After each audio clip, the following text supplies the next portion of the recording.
Hello and welcome to cricket next. मैं हूं सौम्य कपूर और मेरे साथ है अनिमेश नाथ। और Animesh, after that loss in the world cup final against Australia, it's time to move on. और इंडिया की ऑस्ट्रेलिया के साथ ही एक होम टर्फ पे 5 मैचों की सीरीज होने जा रही है T20 इंटरनेशनल की, जिसका स्क्वाड अनाउंस हो गया है। Surya Kumar Yadav will be leading the side with Rohit Sharma, Virat Kohli not being named in this fixtures. और उसके अलावा बहुत सारे नाम हैं जो हमें एक्सपेक्टेड थे इस स्क्वाड के अंदर, लेकिन 2 ऐसे नाम हैं जो स्क्वाड में नहीं है। वो हैं युजवेंद्र चहल और संजू सैमसन। तो I quickly read out the squad for you first, उसके बाद आप बताइए कि ये नाम क्यों मिसिंग है या क्या सही है इनका मिसिंग होना। Surya Kumar Yadav as said will be leading the side. उसके बाद श्रेयस अय्यर वापस आ जाएंगे। ईशान किशन है विकेट कीपर, यशस्वी जायसवाल, तिलक वर्मा, रिंकू सिंह, जितेश शर्मा दूसरे विकेट कीपर बैटर हैं, वॉशिंगटन सुंदर, अक्षर पटेल, शिवम दुबे, रवि बिश्नोई, अर्शदीप सिंह, प्रसिद्ध कृष्णा, आवेश Khan and Mukesh Kumar. So what do you make of this squad first of all? Squad थोड़ा शॉकिंग था और जो कैप्टन चुने गए सबसे शॉकिंग वो था जिस तरह की उनकी परफॉर्मेंस रही ओडीआई वर्ल्ड कप में। हालांकि दोनों बहुत अलग फॉर्मेट हैं, हम शॉर्टर फॉर्मेट की तरफ मूव कर चुके हैं। और खैर अब इंडिया पे थोड़े से कहीं ना कहीं बहुत सारे आरोप भी लग रहे रहते हैं टीम इंडिया पे कि जो हमारी आईसीसी ओडीआई रैंक की है, T20 रैंकिंग इसीलिए नंबर 1 रहते हैं हम कि हम लगातार बायलेटरल सीरीज में अच्छा करके दिखाते हैं। तो अच्छा करने का मौका है, पर थोड़ा सा शॉकिंग है कि 2 ऐसे नाम हैं जो वहाँ से मिसिंग हैं और 2 ऐसे नाम हैं जो मुझे थोड़ा सा पचे नहीं, क्योंकि आप लगातार अगर इतने ज़्यादा चेंजेस करेंगे तो ये टीम के लिए अच्छा नहीं है। क्योंकि पिछले आपका कैंपेन जो आयरलैंड के खिलाफ था वहाँ पर जसप्रीत बुमराह को अपनी कप्तानी का भार सौंपा था। अभी मैं समझ सकता हूँ कि वो इंजरी से वापस आए थे, लॉन्ग वर्ल्ड कप एक लॉन्ग कैंपेन था, वहाँ वो काफ़ी रेस्ट की उम्मीद कर रहे होंगे, तो वो जो कैंपेन में थोड़ा आराम दिया गया उसके बाद वो समझ में आता है। पर सूर्य कुमार यादव को कप्तानी का भार सौंपना, हालांकि ऋतुराज गायकवाड़ को वाइस कैप्टन बनाया गया, मुझे लग रहा है उनको कप्तानी देनी चाहिए जी। अगर आप लॉन्ग रन में चीज़ों को देखना चाहते हैं तो ये थोड़ा सा मुझे एक मायूस करने वाला डिसीजन लगा कि ये चीज़ें थोड़ी सी अच्छी नहीं जा रही। मैनेजमेंट को इस बारे में सोचना होगा। दूसरा, सेलेक्टर्स क्या सोच रहे हैं, ये बड़ा सवाल है, क्योंकि 2 ऐसे नाम मिसिंग है सच में। ठीक है, संजू सैमसन पे सबसे पहले बात कर लेते हैं। मिडिल ऑर्डर अच्छे बैटर रहे, हालांकि मिडिल ऑर्डर में या टॉप ऑर्डर में या लोअर द बैटिंग ऑर्डर वो कहीं भी सेट नहीं हो पाया अभी तक। टीम इंडिया के जो टॉप कह सकते हैं कि टॉप ऑर्डर जो आप मिडिल ऑर्डर में आप उनको देखें, प्लेइंग 11 में उनकी जगह कभी बनती है कभी नहीं बनती, कभी आते हैं कभी जाते हैं, कभी बाहर हो जाते हैं। और एशियन गेम्स की स्क्वाड से भी मिसिंग थे, उसके बाद वर्ल्ड कप की स्क्वाड आई उसमें भी मिसिंग थे।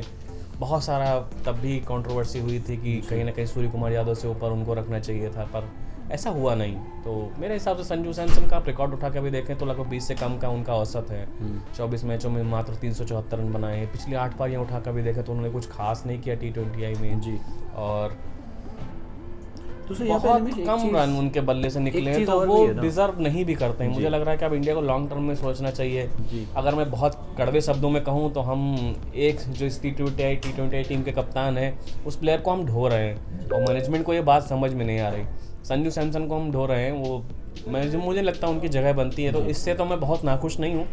पर दूसरा नाम है जो मैं नाखुश हूँ। तो यहाँ पे मैं संजू सैमसन की अगर मैं बात करूँ थोड़ी सी और निमेश, तो अगर आप देखें तो ईशान किशन है आपके पास, जितेश शर्मा है आपके पास, तो ज़रूरत है भी नहीं, क्योंकि आपके पास 2 विकेट कीपर बैटर है। Ishan can open the innings, वहीं जितेश शर्मा थोड़ा सा ऊपर खेल सकते हैं, 3 या 4 और मिडिल ऑर्डर भी खेल सकते हैं, तेज़ खेलना जानते हैं, एक्सलेट करना जानते हैं। आईपीएल में हमने देखा है, डोमेस्टिक में ऐसा करते आ रहे हैं। तो आई गेस बहुत ज़्यादा मायूस होने की ज़रूरत है भी नहीं, बिल्कुल आपने सही कहा। और ये थोड़ा सा फैंस का जो है सोशल मीडिया पे थोड़ा सा ज़्यादा उनका क्रिपिंग शुरू हो जाती है। I would say, sorry to use that word, लेकिन वो क्रिप करना है क्योंकि संजू सैमसन ने उतना प्रूव भी नहीं करा well he is been donning the Indian colours. तो मेरे ख्याल से यहाँ बिल्कुल आप ठीक कह रहे हैं। Moving on, Yuzvendra Chahal, I am again disappointed. आपको लेग स्पिनर्स नहीं मिलते आसानी से। आई अंडरस्टैंड आपके पास एक रवि बिश्नोई है, बट यूजी चहल जो वो लेकर आते हैं on the table, I mean that's just disappointing. बिल्कुल, वो एक सफल गेंदबाज हैं टीम इंडिया के लिए। 80 T20 खेल चुके हैं टीम इंडिया के लिए, अच्छा परफॉर्म किया है, विकेट टेकिंग गेंदबाज हैं जी। कहीं ना कहीं बहुत सारे ऐसे टूर्नामेंट्स आते हैं, ऐसे मोमेंट्स आते हैं यहाँ पे, आप जब बड़े टूर्नामेंट्स देख रहे होते हैं वहाँ पर ऐसे प्लेयर की आपको खास दरकार होती है जो समय पर विकेट निकालना चाहता हो, रन भले खर्च करते हो पर विकेट जल्दी जल्दी निकालता रहे। तो मेरे हिसाब से वो डिज़र्व करते थे। आपने एशियन गेम्स में भी वो मिसिंग थे, उसके अलावा यहाँ से भी मिसिंग थे। और मैं नहीं चाहता कि आप देखिए बहुत लॉन्ग टर्म तो उनका भी करियर अब बचा नहीं है, बहुत लंबे समय से टीम इंडिया के लिए खेल रहे हैं। और बॉलर्स का अक्सर जो करियर होता है क्रिकेट करियर वो थोड़ा सा छोटा होता है, वो career span comparatively to batters. तो मेरे हिसाब से युजवेंद्र चहल को मौका देना चाहिए था जब आपके पास कुलदीप यादव, रविंद्र जडेजा जैसे सरीखे गेंदबाज नहीं है आपके पास। आपने यहाँ पे रवि बिश्नोई को दिखाया, मुझे लगता है मौका देना चाहिए था, पर वहाँ कहीं ना कहीं एक स्लॉट ऐसा करके मुझे लग रहा है युजवेंद्र चहल जैसे एक्सपीरियंस बॉलर को भी आप कहीं ना कहीं उस स्क्वाड में भेजना चाहिए था। हो सकता है मुझे मैनेजमेंट की ये सोच हो कि हम नए प्लेयर्स को तैयार करेंगे, फिर आपने कप्तान पुराना क्यों चुना। फिर मेरा यही सवाल है, पुराने कप्तान ये नहीं कहेंगे उनका क्रिकेटिंग करियर बहुत लंबा नहीं है एज एन इंटरनेशनल क्रिकेटर, पर जिस तरह की उनकी उम्र है बहुत लंबे समय तक उनको टीम में आप समेट कर रख नहीं सकते। आपके पास जल्दी जल्दी रिटायर होने वाले फिर प्लेयर्स की फहरिस्त बहुत लंबी है।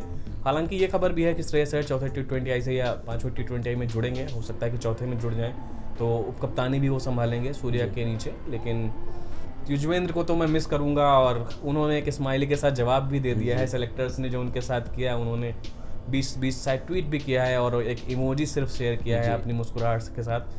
तो खैर, सुरमाओं की मुस्कुराहट हमेशा बरकरार रहती है और युजवेंद्र उसी तरीके के एक सुरमा बॉलर हैं। मुझे लगता है कि वो जल्दी ही टीम में वापसी करेंगे और जगह बननी चाहिए ऐसे प्लेयर के लिए। मुझको समझ नहीं आता उनको वापसी की जरूरत पड़ क्यों रही है। वापसी की जरूरत पड़ नहीं रही, लेकिन अब मैनेजमेंट उनकी तरफ ध्यान नहीं दे रहा तो वापसी ही कहेंगे। एक मुझे लगता है कुलदीप की भी जिस तरह से फॉर्म आउट हुई थी, लेकिन उसके बाद वो बहुत अच्छा कर रहे थे, तो वो वापसी हुई। आपने एक उनकी सेकंड इनिंग देखी एज एन बॉलर, लेकिन ये मैनेजमेंट की गलती ना कि अपने कुलदीप जैसे एक मतलब करिश्माई गेंदबाज को इतना दरकिनार किया, और उसने जाके वर्ल्ड कप में आपके लिए कितना खास कमाल करके दिखाया। और आप मैनेजमेंट, हम मुझे लगता है सेलेक्टर्स पे सवाल उठना लाजमी है। आपने सूर्या को ओडीआईस में बैक किया, यहाँ पर आप युजवेंद्र को दरकिनार कर रहे हैं। कभी कभी फिर संजू की तो देखिए फैंडम आर्मी है, मैं उनके ऊपर बहुत बात नहीं करना चाहूँगा, अब वो डिजर्व भी नहीं करते इस टीम में वापसी करना। ठीक है, वो IPL खेलें और IPL का नाम लेना भी नहीं चाहिए। आपने जहाँ से सवाल किया था वहाँ से मैं सवाल ख़त्म करता हूँ। IPL को ठीक है बेस नहीं मानना चाहिए, और फैंस जो क्रिप करते हैं वो सबसे ज़्यादा IPL का नाम सुनते ही क्रिप कर रहे हैं।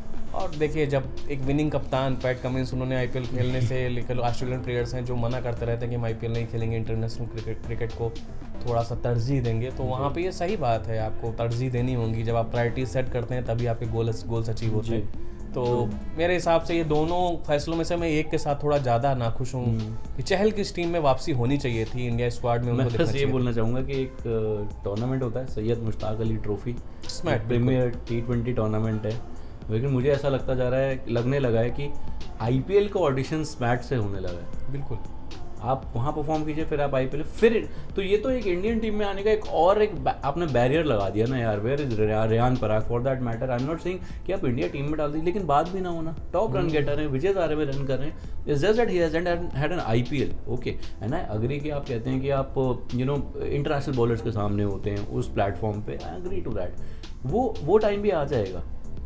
रेयान पराग परफॉर्म करके आ रहे हैं with the bat, Ravi Teja with the ball, highest wicket taker, हर मैच में 3-3 4-4 विकेटें। ऐसे प्लेयर्स की कोई बात भी नहीं करता। That is in itself very frustrating. Why it is frustrating? Because आपने सूर्य कुमार यादव को T20 फॉर्म पे वनडे में डाल दिया, अब ODI फॉर्म पे T20 कप्तान भी बना दिया, डाल दिया। मेरा पॉइंट ये है कि आप वर्ल्ड कप लेकर गए, आप आइडियली उनको T20 फॉर्म पे ही लेकर गए थे, जिस तरीके की उनका टेम्पलेट है कि उनका टेम्पलेट ऐसा है वैसा है, 40 ओवर 45 ओवर के बाद करेंगे बैटिंग, वो देख लिया हमने क्या किया। ठीक है, कमिंग टू अगर ODI में फॉर्म अच्छा नहीं है तो उसके बेसिस पे आप T20 में ड्रॉप क्यों नहीं कर सकते, जब आप T20 के बेसिस पे आप ODI में ले जा सकते हो। सो ये कहीं ना कहीं एक ना थोड़ा अलग लगता है मुझे, वेयर्ड लगता है ये टीम मैनेजमेंट का जो रवैया होता है ना किसी प्लेयर के साथ। आप एंटरटेनर से एक्सपेक्ट नहीं कर सकते जिताना टीम को। ये मैं हमेशा से इस बात पे अड़ा रहा हूँ और मैं अड़ा रहूँगा, मैं कंसिस्टेंट रहूँगा, यही मेरा टेक है इसके ऊपर। एंड सैयद मुश्ताक अली ट्रॉफी जो फॉलो नहीं करते प्लीज़ फॉलो करिए, क्योंकि वहाँ पे भी बहुत बड़े बड़े प्लेयर्स खेल रहे हैं, बहुत अच्छा परफॉर्म कर रहे हैं, जिनको जगह नहीं मिल रही, जिनके बारे में बात नहीं हो रही है। तो अनिमेश, अभी इस वीडियो में यहीं से विदा लेंगे अपने व्यूअर्स से, और ऐसी अपडेट्स के लिए आप हमें करते रहिए फॉलो हमारे इंस्टाग्राम, फेसबुक और ट्विटर अकाउंट्स पे, और हमारे क्रिकेट नेक्स्ट यूट्यूब चैनल को जरूर सब्सक्राइब कीजिए, क्योंकि क्रिकेट मतलब cricket next. Thank you very much.